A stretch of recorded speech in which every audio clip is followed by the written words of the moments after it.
We want to welcome everybody to this third session in a series of 5 discussions around athletes and activism. My name is Michelle Clemon. I'm honored to be your facilitator and moderator for this discussion. Today we have a tremendous group of panelists here to talk some about their perspectives as people working in social justice organizations are actually doing on-the-ground activism themselves. T. Marie King, Damon Hewitt, and Diane Billings-Burford. Before we get into our conversation, I wanted to do a quick recap and overview.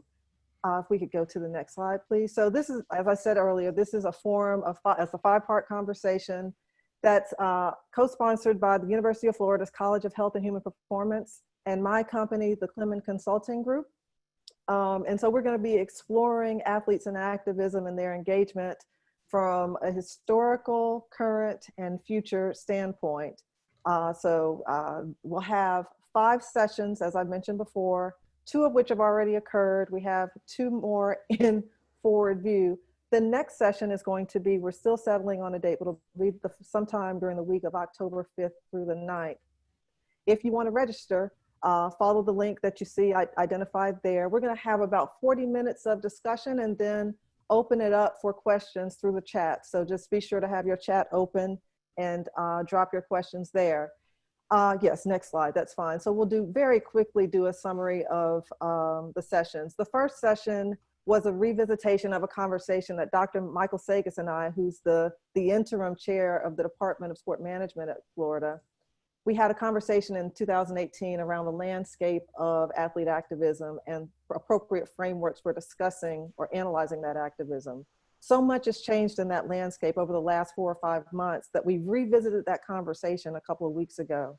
And so that was session 1. Session 2, we got into the historical context of athletes and activism and had scholars from UAB, Georgia State, and Texas State University, Texas Southern University, available for that discussion. Dr. Maurice Hobson, Dr. Kenyatta Cavill, and Dr. Catherine Morgan. Session 3 today, as I've already mentioned, we have T. Marie King, Diane Billings-Burford of RISE, and Damon Hewitt of the Lawyers Committee for Civil Rights Under Law. In the 4th session, we're going to have a representative from the Miami Heat's organization talking specifically from the perspective of sports organizations as they navigate this new landscape of having employee athletes who are activists. So it'll be a very interesting conversation there. And in the 5th session, the final session, we're going to bring in scholars who have been working in this athlete activist and researching this athlete activist topic for years and get their insights and views on where this is headed and their assessment on how the last several months have changed the trajectory of athletes and activism. So with that having been said, I am very pleased to get into the core of today's conversation. What I would like to do is go ahead and have our panelists introduce themselves. Great. Am I first, Michelle? You're first. Go for it, Diane. There you go. So good afternoon, everyone. I'm Diane Billings-Burford. I want to thank Michelle and the University of Florida for having me. I also want to thank Michelle because she got my name right. Most people turn me into Diane Billings-Buford. She got Burford, so she gets A's right from the top. I have the pleasure of being the CEO of RISE. We are a national not-for-profit, and our mission, and we really honed in on it 2 years ago, is to educate and empower the entire sports community in an effort to eliminate racial discrimination, champion social justice, and I'm not going to say most importantly, but it's very important to us educating for the purpose of improving race relations in our country.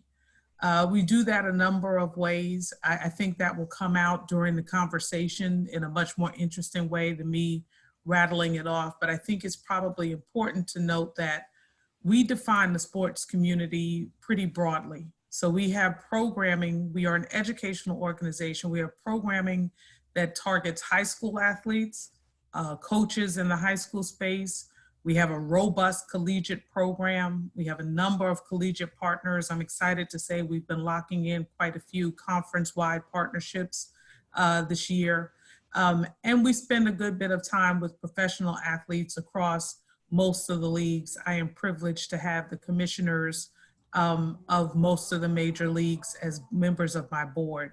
And then last thing I would say, we came into 2020 really wanting to impact others in the sports ecosystem.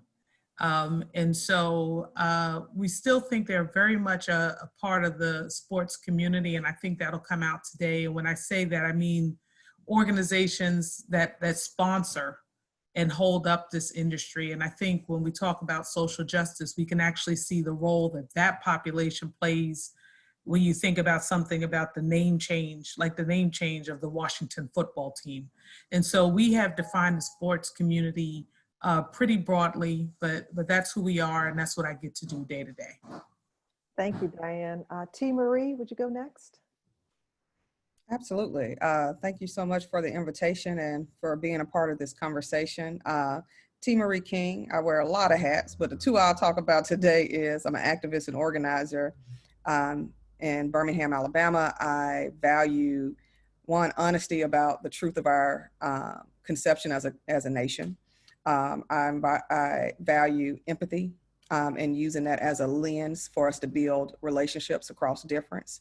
And I value also being a bridge builder and connecting so we can build equity across all of our different fields. I'm also head of Local Voices Network, which is in partnership with MIT Media Labs for Social Machines. And so what we're doing is hosting community conversations across the nation in order to amplify what issues are bubbling up in communities that don't always get that press coverage, and using the media to kind of push it out even more, but also helping people understand the necessity of policy change.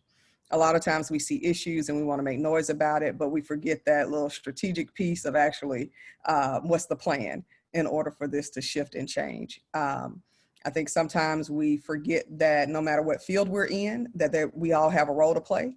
A big thing we say a lot of times in the organizing community here in Alabama is, what's your Selma?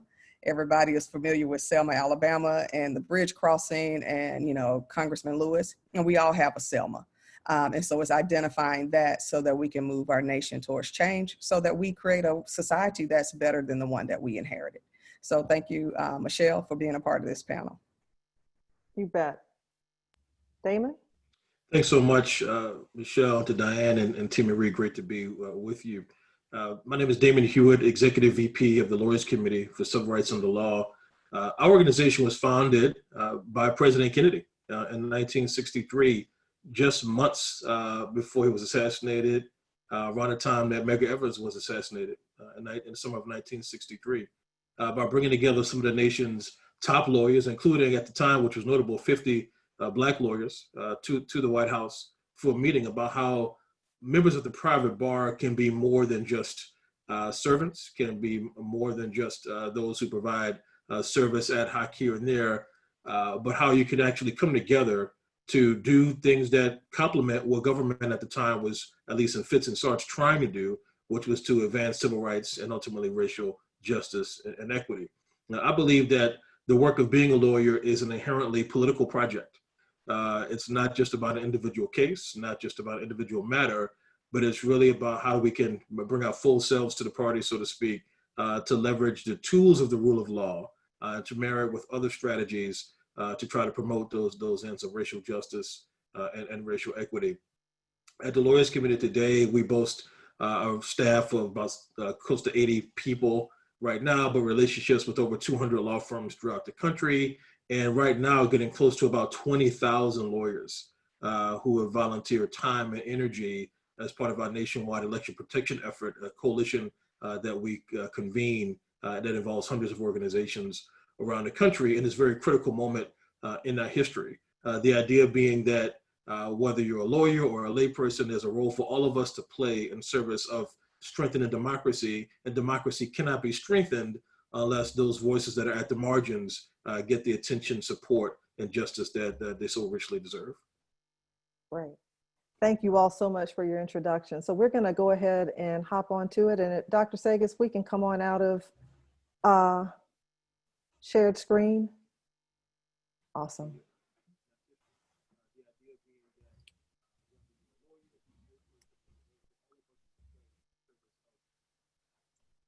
So the first question is, from your respective vantage points, where are athletes' voices, platforms most needed in this moment?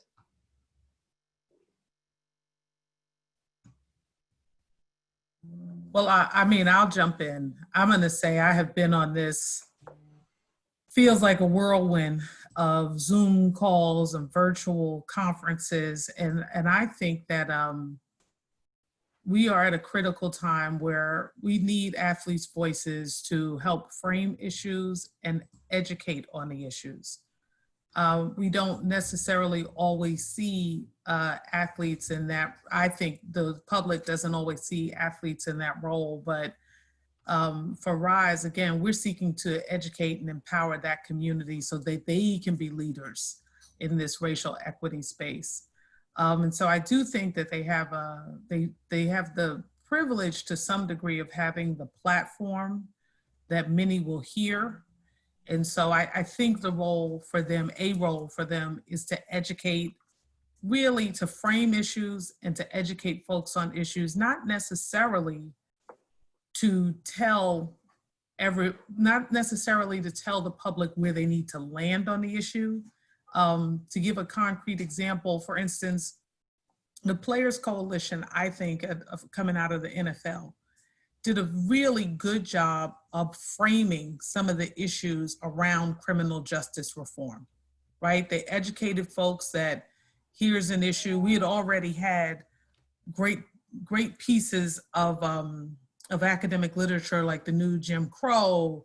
We'd already had different documentaries, but in this instance, we had athletes saying, okay, here's the issue. Here's a disparity in incarceration based on race. Here are some of the policies that I love that you guys have already mentioned, the importance of policies. Here are some of the policies that are exacerbating, creating that issue, and here's what we can do about those. And so I don't think it was telling Americans where they needed to fall on that issue, but rather saying this is an issue. Let us help educate you on this issue, and let us help educate you on how we can address this issue. Michelle, if I could follow up on Diane, I totally agree. I'm so impressed with the work of the Players Coalition.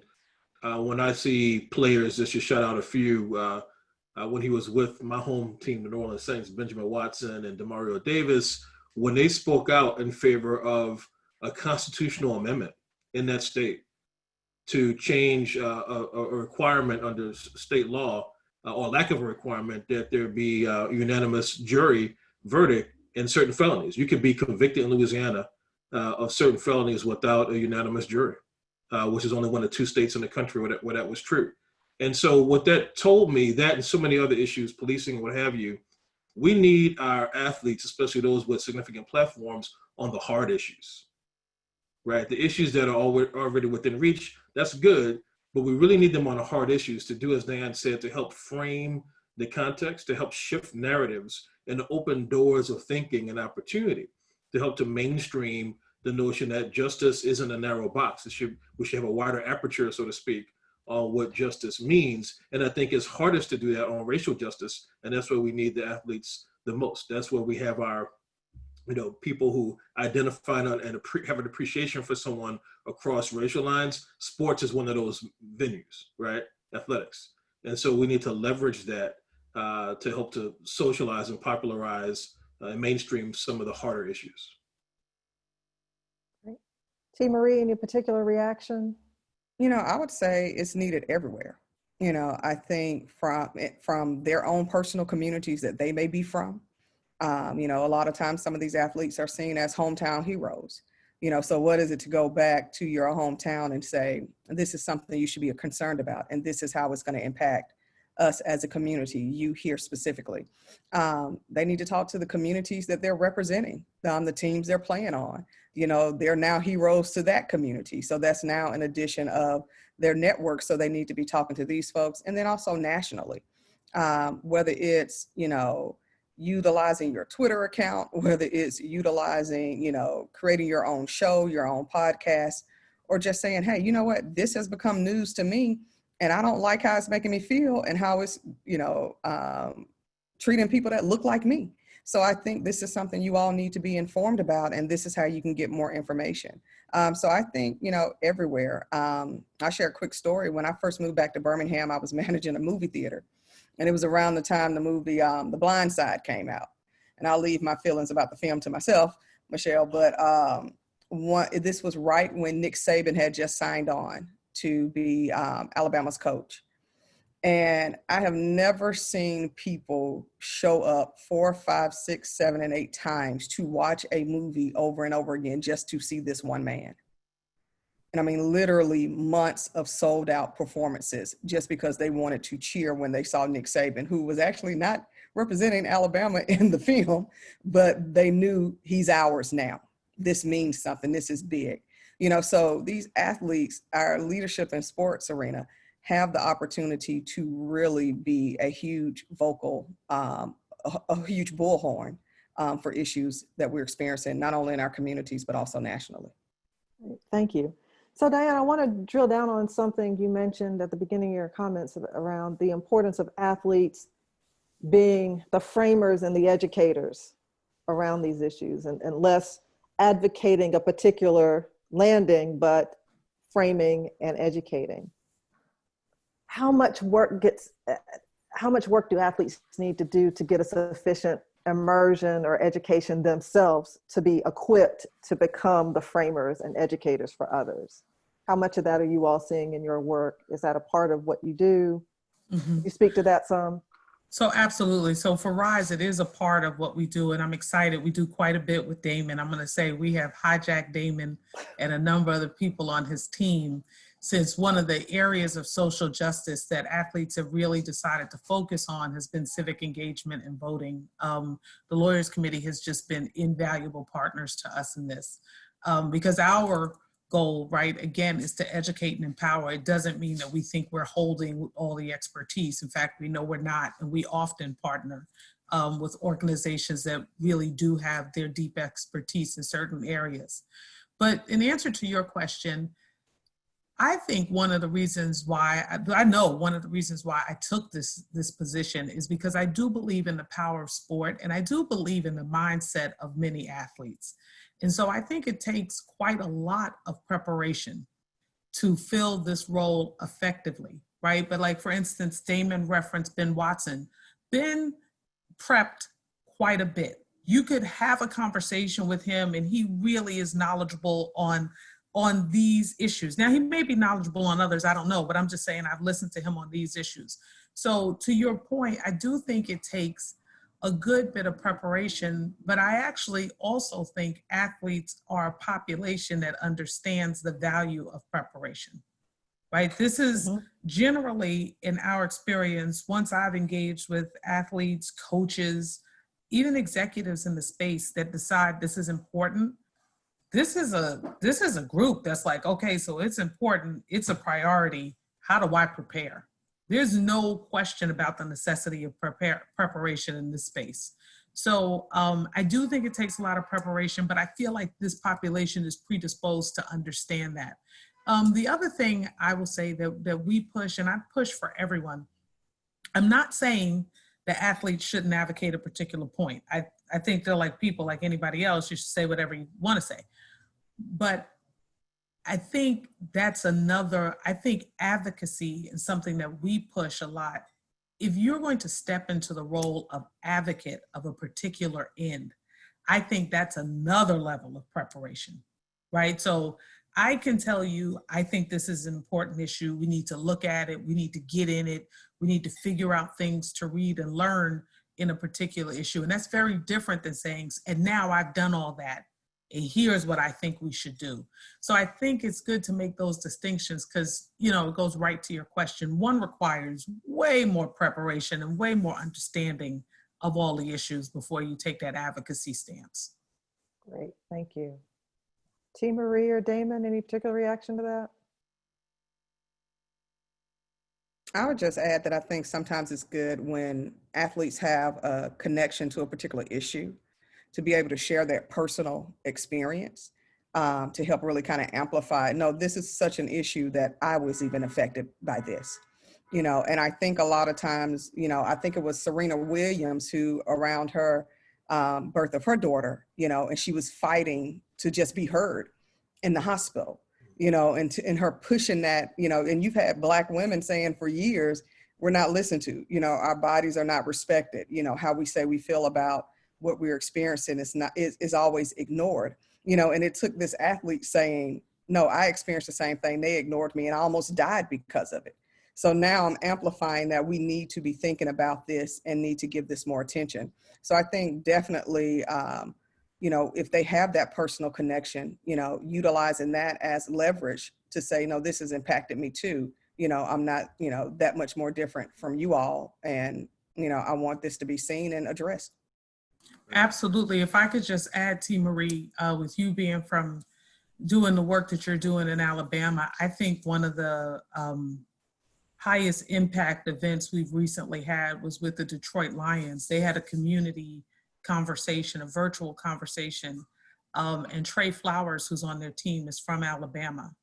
And having Trey frame why voting was important to him, you know what I mean? It moved me. And I do this, like, I'm doing this all day. People talking about other issues, and sometimes I can tune out.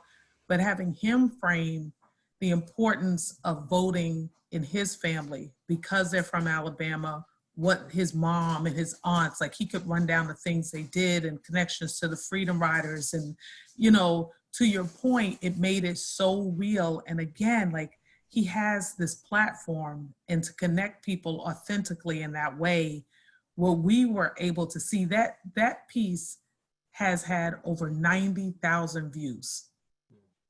As far as since it's been live streamed, since we had the event.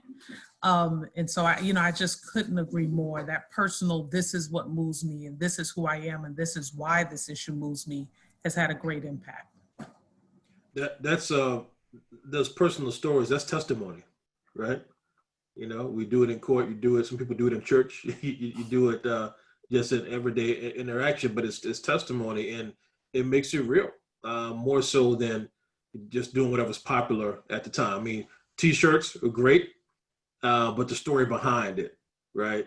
That someone's actual lived experience. That's what people really connect to, not just something that comes across as a slogan, even though it is very genuine. So I really ditto what T. Marie and Diane have said.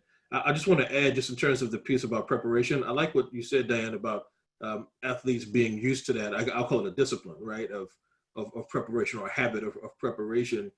And we need it, because the last thing we need in the causes that we all work on is a fickle partner who, athletes have a lot of voices around them, even at the collegiate level, right? You have your coaches, you have, on the pros, you have your agents, and then your manager, and then, family and other influencing nonprofits like ours, right? And so you have a lot of voices out there, so kind of cutting through that noise. But once they can cut through that, cut through not so much the noise, but cut through all the differences of opinion, and have a clarity of understanding and perspective, it's much easier for them to be that strong partner, because these are generational battles on these issues. These are not just issues that come and go. It's not just one election. It's not just one person who's behind bars, whom you love and care about or know about. Or one person who was killed, right? It's a systemic generational piece. And so this is a long struggle, and we need folks to be clear about the struggle that they're stepping into and what that means for them in their careers. Thank you. So we've spent some time talking about this education and framing piece, and particularly the focus has been on the professional athlete space.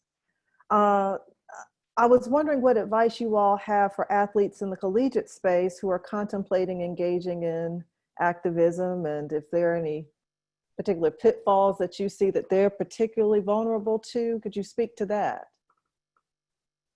And I'll take whoever wants to go first. I can start, or I can wait. Go ahead, Diane.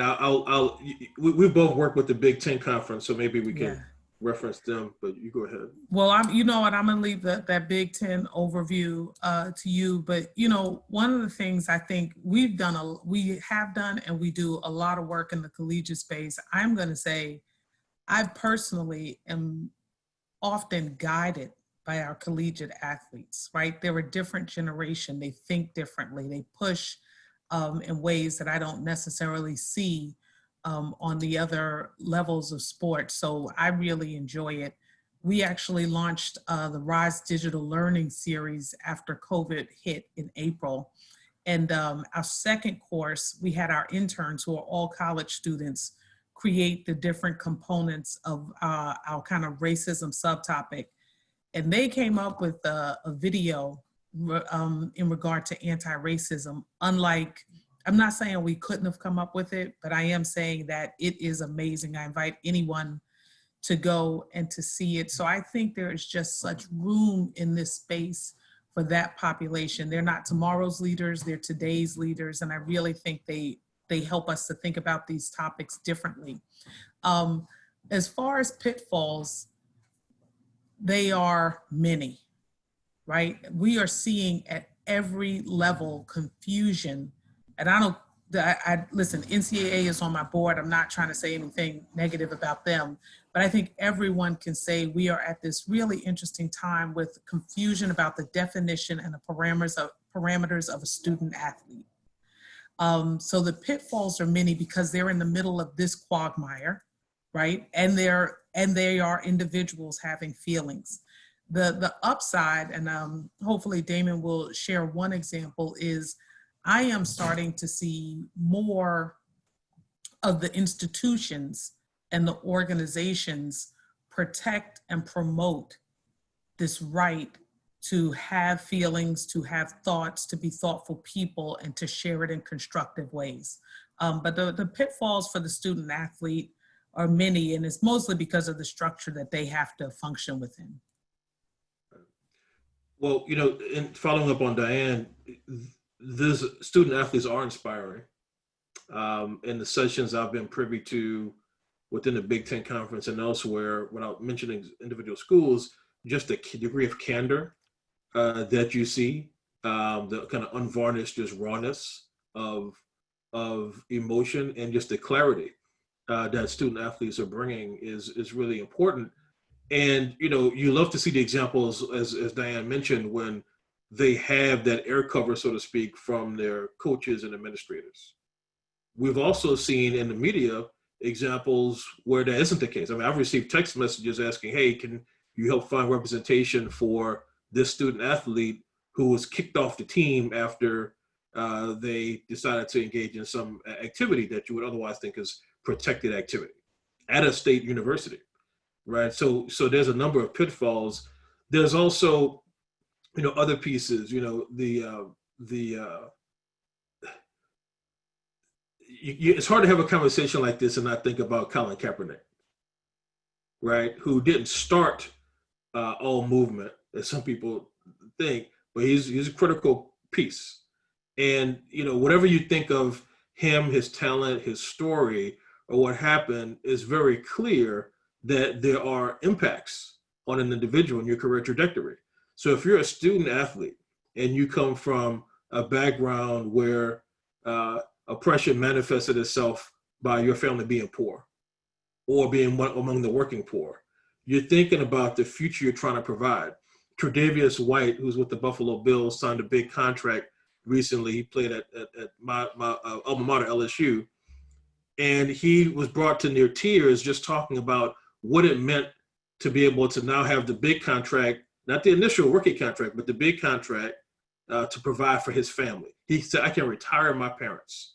And so I think that a lot of student athletes, you're thinking about, if I make a misstep, whether it be getting in some type of trouble or whether it be getting crossways with my coach or administrators, what does that mean for my career? And so my message to them isn't be careful what you say because there may be ramifications.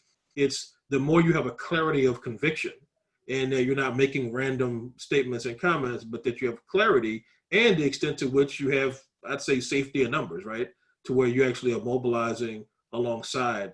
And also the extent to which you do work that isn't simply adverse to everyone, like adverse to your coaches, but you bring them along with you.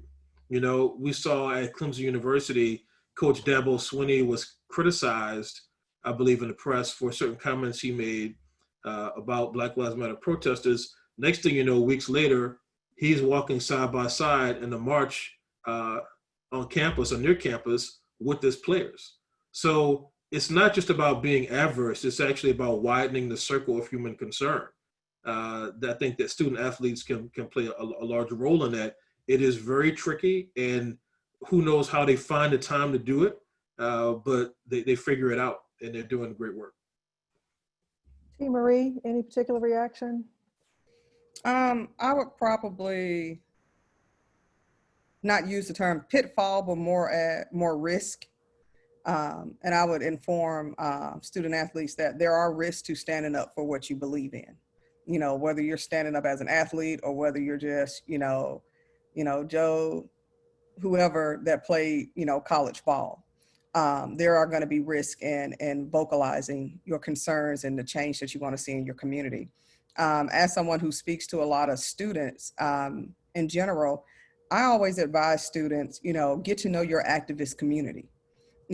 Find out who are those on the ground folks who are out there doing the work, who are doing the marching, who are doing the policy suggestions, who are working closely with your city government. And when you see things that you don't necessarily agree with, bring them in and say, hey, I'm noticing this has happened. How can I address it? And let them advise. I also like what Damon said about, their strength in numbers. If I knew something happened on one of the campuses here in Birmingham and one of the students reached out to me, I don't want you on Front Street because I want you to be able to do what you need to do to secure your future. But can you help get some students here? And I'll be the vocal person. I'll be the one that put myself out there because that's the position I put myself in every day. And so sometimes it's helping them see how to get creative and innovative and being a part of the change that doesn't actually put them on display.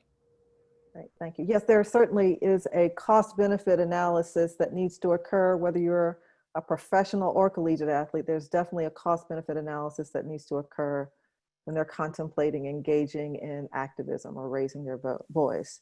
I want to shift a little bit and ask a couple of questions that are individual specific. And T. Marie, don't move because you're on the hot seat first. I want to read your words back to you and then ask you a question about it. And I hope I can read my handwriting.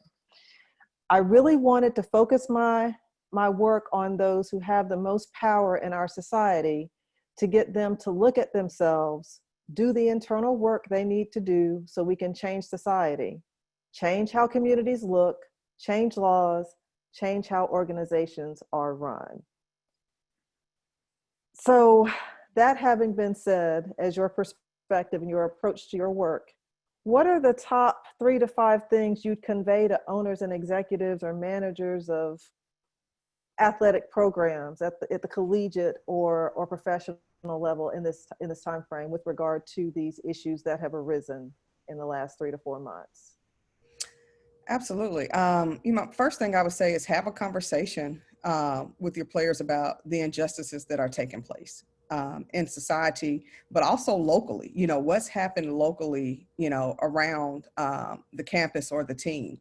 What's happening within the vicinity of your stadium, what's happening within the vicinity of your gymnasium, et cetera.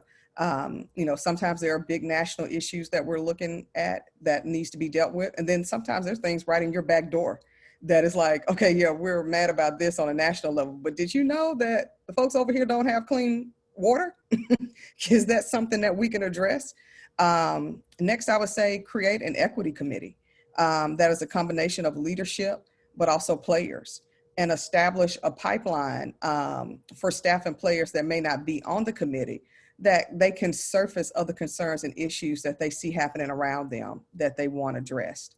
I would say identify a way for staff and players to give locally, and that may be financially, but that also could be time-wise. It can mean a lot to a community for folks just to show up and say, we're gonna help you clean up your community, or you know what, we're here to help do this give back, or we're just gonna come and hang out with y'all and play on the court with y'all today, just because. And I say sometimes even going as far as, adopt a family that has been impacted by police brutality. These communities where these injustices are taking place, from Ahmaud Arbery's family to Breonna Taylor, John Crawford, that's a name people don't talk about a lot, who was killed in Walmart doing what we all do, shop. you know? And so what is it like to say, you know what, this happened in our community. Let's see how we can support this family as they're working towards seeking justice. And then lastly, bring some of these on the ground folks in to talk to your team and your leadership so that you have a clear understanding and a framework of what the fight is looking like on the ground and what role they can play.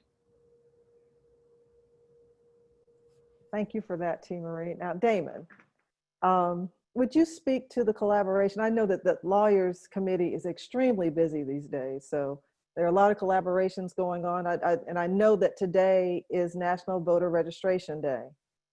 That's a big focus of the organization. Would you speak to specifically to the Lawyers Committee's work around or with LeBron's More Than a Vote campaign and any other voter registration efforts that are going on that are being driven by athletes?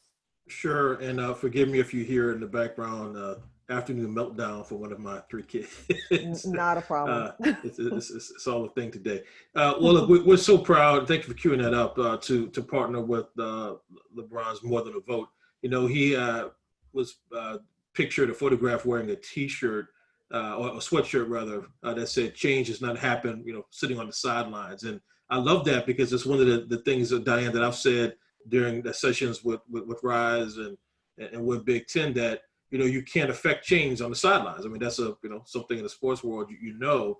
But also the other piece of that is that you may not be on the sidelines. You may be an activist, but your activism isn't complete. It's not, you don't perfect that circle unless you actually register and vote.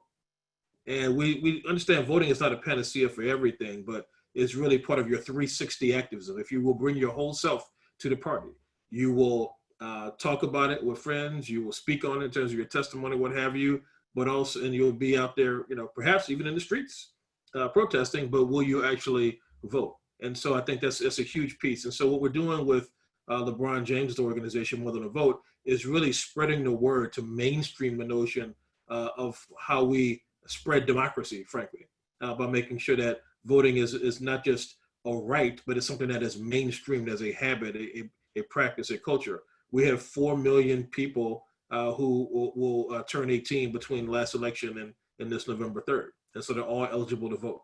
And so we know that if people start voting early, as young people, you will become what you call chronic voters, right? You will make that a habit. And the truth is, look, we know that people died and were beaten for democracy. They put that on the line. And sometimes that resonates with a younger generation, and sometimes it doesn't, quite frankly. But what resonates is when they can see themselves in the opportunity, not just who gets elected, but see themselves in the habit of voting. And so that's exactly what we're doing with LeBron James. We're so grateful that part of his effort is to sell a lot of apparel and merchandise, which is pretty swanky stuff, in nice colors, black and gold colors.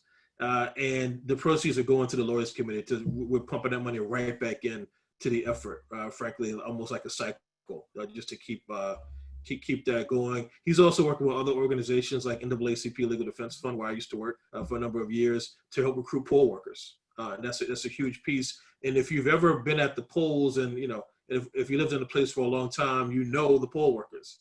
They're quite often people who live in your community. Sometimes they're people who are older and retired, right? And they need support too. They get attacked as well. Their health is at risk from simply doing those temporary jobs right now. And so what he's doing is a huge effort.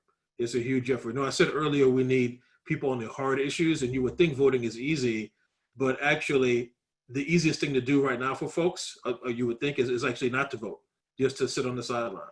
And so for someone like LeBron and his group to say, no, we're not going to let that happen on our watch, is really important. It's simple, but it's very important. Thank you. Michelle, can I quickly add? I just wanted to add in there for Damien, piggybacking off what he was saying. A lot of times when the big election, that's when we really push voting, but these student athletes and just students in general need to understand the importance of voting locally.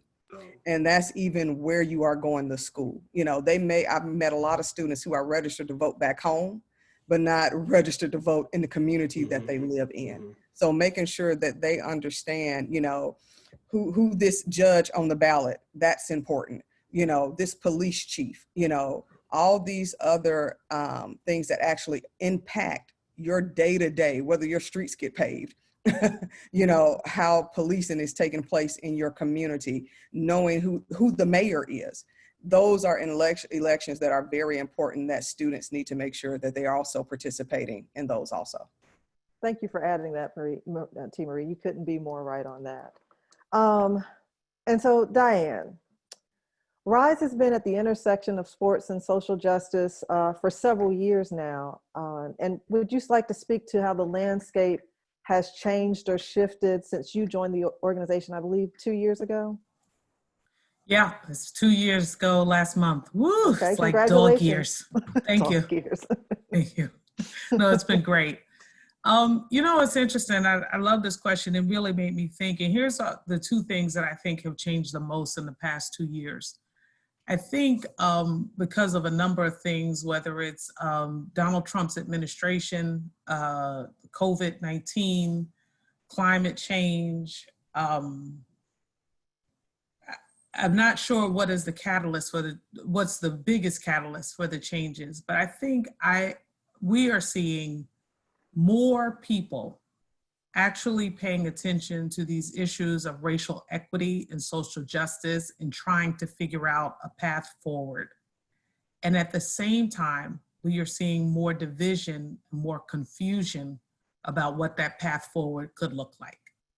So it's very, you know, those two factors are, clearly it makes our work vital. I think it has pushed us at RISE to be clear about our value add, right? And that we always need to be trying to create this vision of the path forward. What are the topics we need to discuss in various settings with diverse people? What are the skills we need to be building in various settings with diverse people together?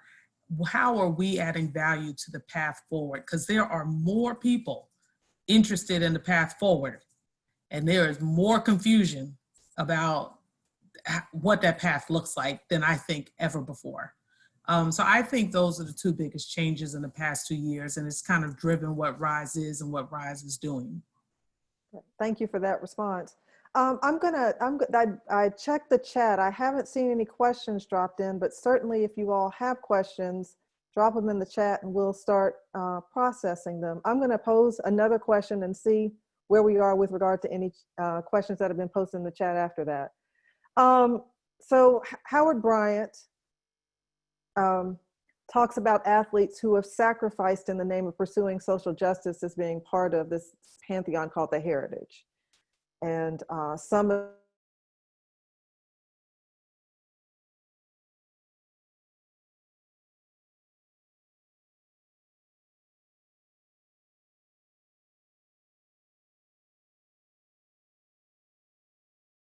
think of that come to mind as being a part of the heritage. And so athletes who, to be clear, athletes who engaged in activism and it came at a major or significant price for them. Who are the unsung members of the heritage in your view? Are there any? And I'm catching you all completely flat. Yeah, I would shout out because I follow some of the writing of Doug Glanville, who's a former Major League Baseball player and ESPN and other platforms. But he and others helped me through their writing to Curt Flood, who essentially brought free agency to baseball. Black baseball player, never gets mentioned. Not in the Hall of Fame, unless something's changed since the last time I checked. And is essentially forgotten. But the many, I mean, if not everyone plays sports to get wealthy and rich, although there are paydays. But people don't realize sometimes baseball, it's a heck of a payday, right? In terms of the professional ranks, based for, merited for the skill. But the paydays people get in the day, people across all races, heritage, nationalities, in fact, because it's an international game, have Curt Flood to thank for the liberty and freedom to move and choose what team to which you want to play, instead of being quote unquote bought and sold. And he paid a dear price for it and has never gotten even the recognition. I think that's, so Curt Flood, I think, is an amazing example. I actually think, to put in a little bit for the women, the female athlete. I think right now I am watching the career of Gwen Berry, who is a track and field athlete. And right now is, we'll see if it becomes even more well known, but not USATF, but I'm forgetting I want to say it is I'm going to get the right governing body, because there's so many of them when you're talking about track and Olympic athletes. But I'm sorry, hold on. But Gwen was sanctioned for making a political statement, right? Basically standing up. I think she raised her fist. And then the governing body came out and talked about how they support that behavior. And really, she had to go to social media to be like, really? Because I was sanctioned. And I think there was some thought that they had worked their way through it, but I see that she recently had a piece in the Washington Post about this. So I think that we should keep our eye on Gwen Berry, because I think this will be another marker that is requiring organizations to be what they say they are. And if you say you are for inclusive policies, if you say that you have policies that support people's right to take a stance, then it's requiring those institutions to live by them. And I think just like Curt Flood, the policy impact that he had will impact generations. I think what she's doing could impact generations to come. Right, that's a wonderful example. T. Marie, do you have? I'll say sometimes we don't get an opportunity to choose when human and social justice chooses us. And so I think about Arthur Ashe. He was very inspirational to me and growing up, and not for his athleticism, but more so for the fact that, he contracted a disease trying to save his life and watched people just turn on him just because there was a lack of understanding of what this disease was and how he was impacted, not only financially, but just socially, of him being kind of people trying to push him away and him saying, no, I'm going to stand up. This is impacting me. I'm living with this disease. And so I'm going to be that voice for those who are not brave enough to stand up and who may not even have the wherewithal to do it. And so I don't think he gets enough recognition or love for how he stood up in the midst of that and fighting, even up into his passing, and seeing his wife, kind of take the torch from there and continuously try to fight for not only his legacy, but, that money is raised for this, that people are aware and educated of what this disease is and how it impacts us. So for me, it would be Arthur Ashe. Great, thank you. You all provided 3 tremendous examples, and I thank you for them. We have a number of questions that have hit the chat, so I'm going to try to get through as many of them as we can in the time that's left. Something we haven't touched on. What advice we've talked about professional athletes, we've talked about collegiate athletes. What advice do you have from the academic side of the house, or the collegiate academic side of the house? What's the best way for athletic departments to support student athletes' activism? And is there any way to help through research? Well, we've seen the best way to me, and Damon touched on one example with Dabo, but I have seen one of the best ways is for the athletic departments to not only empower their athletes, but to lead themselves. And while that might seem like that's just not going to happen, we are now seeing it happen so much more that I believe in it. So last week or 2 weeks ago, I was on a call with USC's football program, and Ronnie Lott came back and took part in the conversation. And that comes from students being interested, but it also came from Coach Clyde personally saying, this is a priority. It was literally a part of one of their team meetings, because at the top of the meeting, he goes over where everybody's supposed to go for COVID testing, where everybody's supposed to be the next day. But this is an important issue, guys. So we're going to talk about this issue together. And so I say that to say that one of the ways I think colleges can be supportive is to figure out the adults who are, or older adults, because the students are adults as well, who are actually in decision-making positions, taking on some of the onus and making space for the students that want to be empowered in this way. And I do also think there's tons of space in this is an untapped area as far as research. I think that we haven't even scratched which questions we should be asking and researching, which outcomes should we be looking at. And so I think this area is ripe for research. Any other reaction to that question? No. Can you speak to what Maya Moore recently accomplished and if that might inspire more athletes?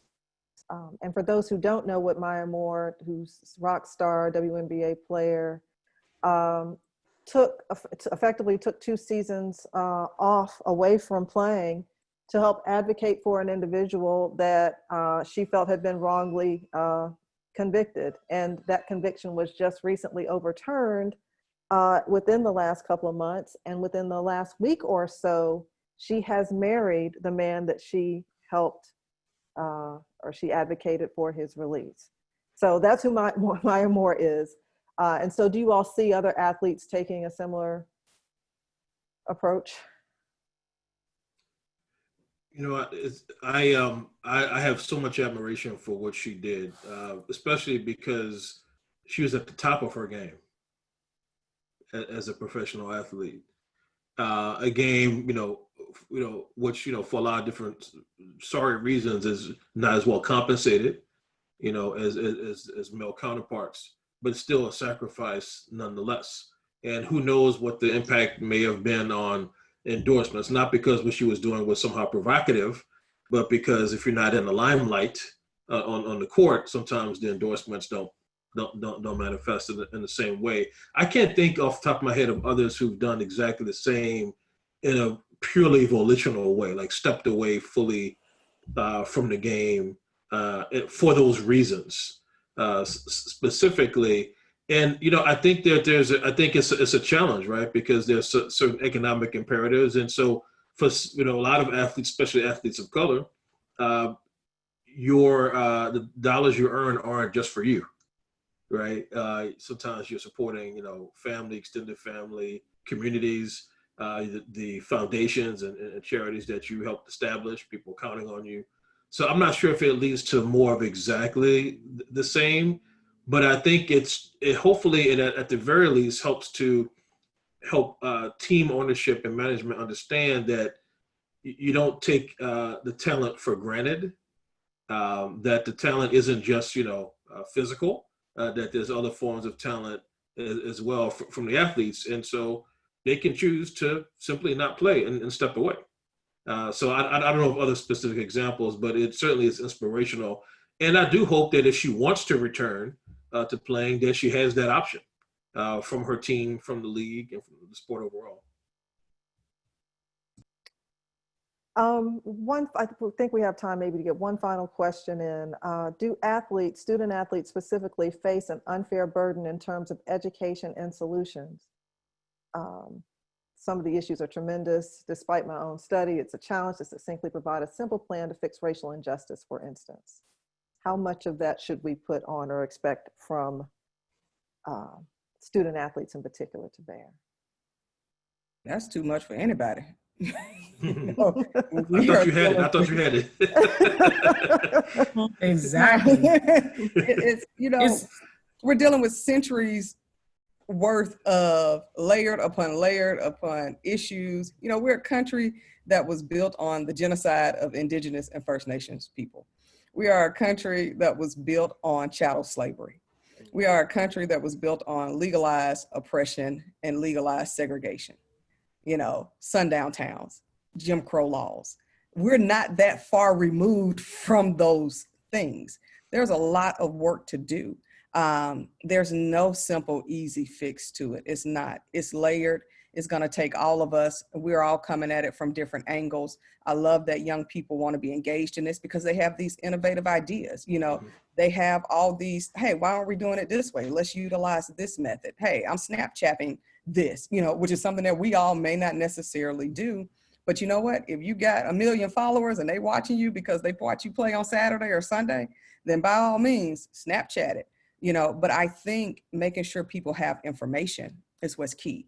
Accurate information, that they're following the right people, that they are, you know, surfacing solutions so that we can work. I'm a fan of an activist community failing and failing fast. If that didn't work, okay, what's next? Let's figure out something else and let's attack it from this way. So, you know, I wish it was a simple plan. It would make all our jobs a lot easier and we wouldn't have to continue to have these conversations.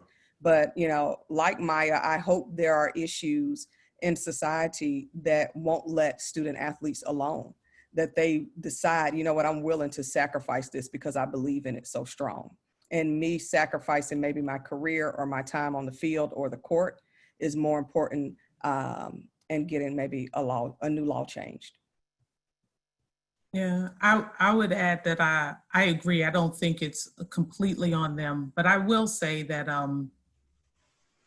part of the reason why we are in this situation, in addition to all the reasons that I think T. Marie expressed so eloquently, is that we also have had enough apathy and we've had enough people be able to benefit in the oppressive system that the oppression continues. And that is where we definitely say to collegiate athletes that work with RISE, we think folks need to be thinking really introspectively about what is your role. You can't say you have no role, right? Like this system is so ingrained that if everybody doesn't say, what is my role? What do I need to do?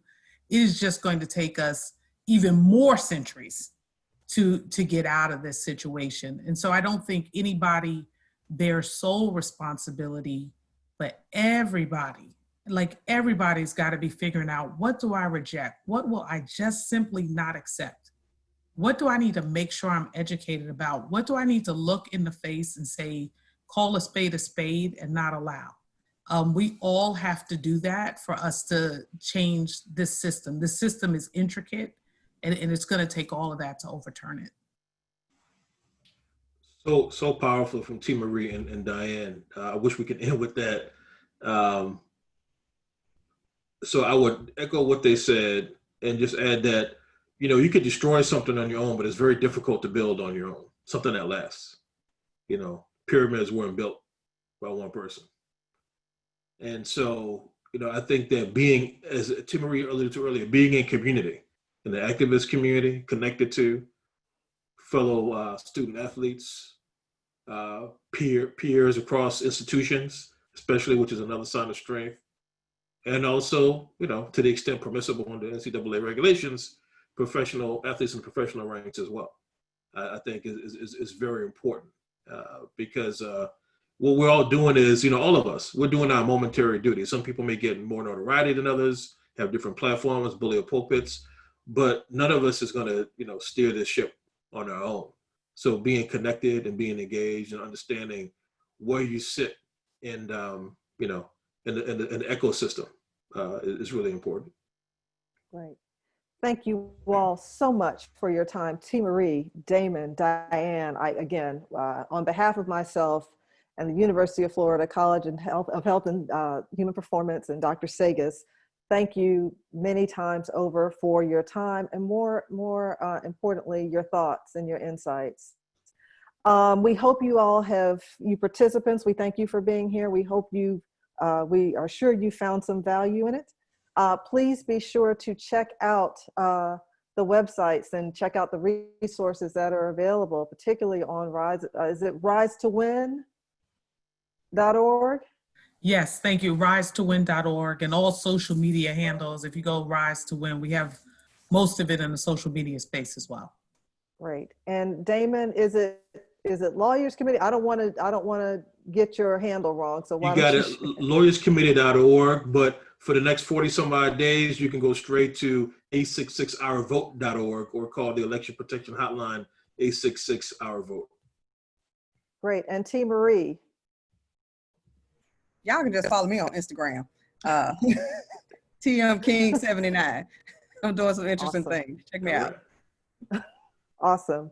Thank you guys so much. The next session, Miami Heat, sometime during the week of October 5th through the 9th. So be on the lookout for notifications around that. And in the meantime, you all stay safe and take care. Take care. Thank you. Thank you.